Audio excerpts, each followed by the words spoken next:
So what does sleep have to do with tennis anyway? Hi, I'm Ginger Morrissey from Pinpoint Physical Therapy, and today we're going to talk about how sleep affects all of our functions and how it can interfere with our tennis playing. There's a lot of research out there now that discusses sleep and how every organ and function in our body is affected if we don't get enough sleep. They say that adults should average 7 to 9 hours of sleep every night. Also, sleep is when our body rests and recovers, and our lymphatic system does most of its work while we're sleeping. So when we think of our lymphatic system, you should think of a garbage disposal.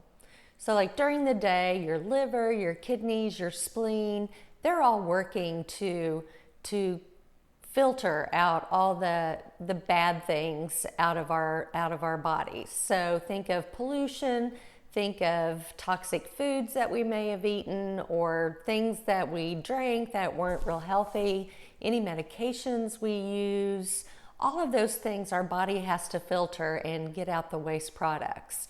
So our lymphatic system during the night is trying to clean up what all those other organs missed out on. So it is moving fluid. So it's really important that you're very hydrated, well hydrated when you go to bed at night so that your lymphatic system can work properly.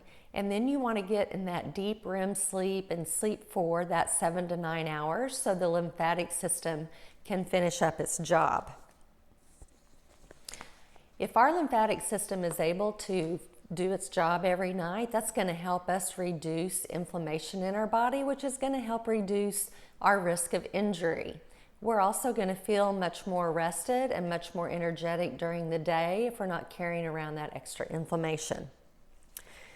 There's a book written by Matthew Walker. It's called Why We Sleep. And in that book, he states that there's a 60% increase in your risk of injury for athletes who get only 5 hours of sleep at night. We have reduced motor control if we don't get enough sleep, and we also have reduced coordination. So you can see how that would significantly affect tennis players, runners, golfers, people who work out. And he also talks about other functions that it affects in our body. And he's like, it's almost walking around like you're walking around when you're intoxicated when you don't get enough sleep. So we're going to go through some suggestions on how to get a better night's sleep. It's important that you stick to your same schedule every day. Go to bed at the same time, get up at the same time, even on the weekends, try to do that as best as you can. You want to get some type of exercise every day, and you want to make sure you get it in at least 3 hours before you go to bed at night, especially if it's cardiovascular exercise. You don't want to do that 3 hours before you go to bed. So make that your stopping point. You can do some yoga and other relaxation exercises though. You want to maintain a nice sleep environment. So you want a cool temperature in the room, you want reduced noise, reduced light. If you're postmenopausal, you want some cool night pajamas that don't make you sweat, something that just feels soft and cool against your skin. And if you have trouble with lighting in your house, or if you have a significant other who has a light on to read when you're trying to go to sleep, you can get some type of eye covering that is double-sided so that light doesn't filter through that. That will help with your lighting aspect. Another thing you can do is you want to wind down before bed with some quiet activities. So you can kind of just tell your brain that, okay, I'm winding down for the day, I'm going to go to sleep. And, maybe start this 30 minutes or to an hour before you go to bed. Go ahead and go in the bathroom, brush your teeth, wash your face, put on your pajamas. Just tell your brain it's time to wind down. And then pick up a book. A regular book is best. Tablets, they have that light that wakes up your brain. So if you only have a tablet and that's your only option, then just change the light settings so it has the low light. But if you have a book or a magazine that's not a dramatic book, you want something that is calming. then that would be a good thing to read before you go to bed. Let's see, what else? Oh, avoid alcohol, caffeine before you go to bed. And sometimes there are certain medications that we take that can make you feel a little wiry. The first thing that comes to my mind is allergy medications. So talk to your physician and see when's the best time for you to take that medicine, because it might be possible for you to take that during the day instead of going before you go to bed so that you're not so wired up. Eating. You want to make sure you're finished eating, and I'll repeat the aerobic exercise. You want to make sure you're finished with those 3 hours before you go to bed. You want to avoid possible stressful situations before you go to bed. So try not to have an argument right before bedtime. Sometimes we don't have any control over when that happens, but it's always okay to say, honey, I see your point, but could we discuss this tomorrow? And then also, sometimes the news can be inflammatory late at night. So just be careful with what activities that you're doing. Sometimes some of the Netflix shows we're watching right now, they could be a little over the top and a little disturbing. So try to watch those earlier in the evening. Try yoga or meditation before bedtime. That can help wind you down and tell your brain it's time to sleep. And then if you are in the middle of a stressful life event, which we all go through those at times, then make an appointment in the next few days. Try to go see your counselor and get some tips on the best way for you to deal with that stressful situation. Sometimes just talking to a trained professional can really help you process that what's going on. And they're also really great about giving you certain little tips to calm yourself down. And then if you still have trouble sleeping after doing all these things and you toss and turn, try to get out of bed if it's been 20 minutes or more. After 20 minutes, just get up, go grab your book, go to a different room and read until you feel sleepy, and then try and go back to bed.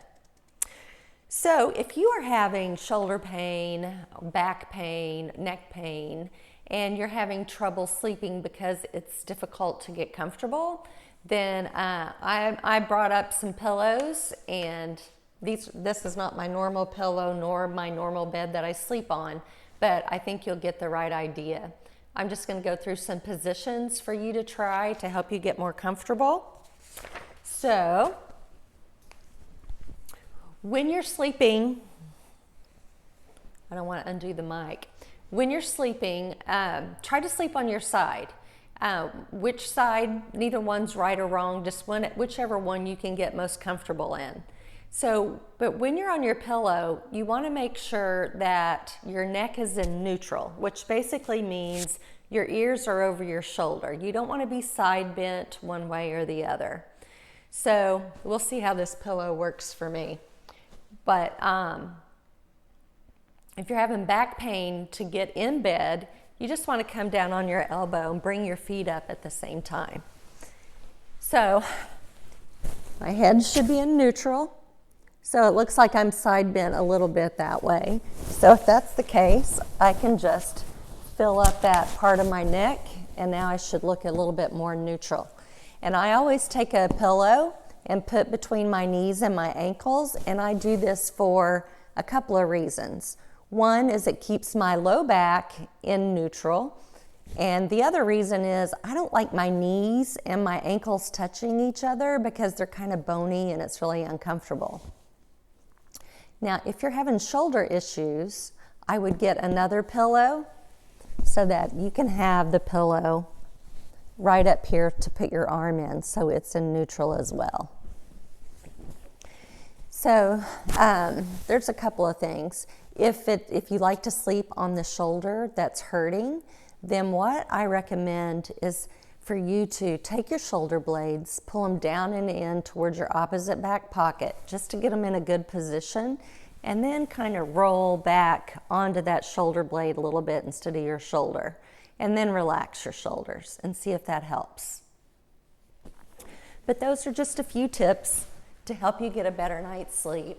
so that you reduce your risk for injury while you're playing tennis, and that you function better throughout your workday, and you're safer when you go on your run, and you'll just be more energetic and revived throughout the day.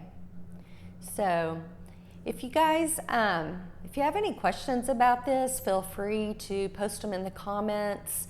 I would love to hear from each and every one of you if you how many hours of sleep you get at night. So if you would post that in the comments, that'd be great. And if you have any personal questions, you feel free to message me, send me an email, whichever is more convenient for you. And of course, you can always call. But I hope you guys have a nice, restful sleep tonight. There is one more thing I wanted to tell you. This pillow that I use between my knees and my ankle, that's a king size pillow. They also have long body pillows that you can use for your arm, your knee, your shoulder. Of course, I'm sure you can find that on Amazon. You can find everything on Amazon. When you're picking out a bed pillow, this is what I did before COVID. You might check with the store's return policies now, since COVID has changed so many things. But I would pick out 2 or 3 different pillows, and I would bring them home, keep the plastic on the pillow, and just try them on your bed, because everybody's mattress is different. So just try all 3 of those pillows. Have someone in your house look at the position of your neck. Is it in neutral? Are you side bent? And see which one feels the best to you on your mattress. And then once you decide which pillow you like best, then take the other ones back to the store and pick up 2 pillows, so you have a spare in the closet. Okay, I hope that was helpful, guys, and we will see you soon. Bye.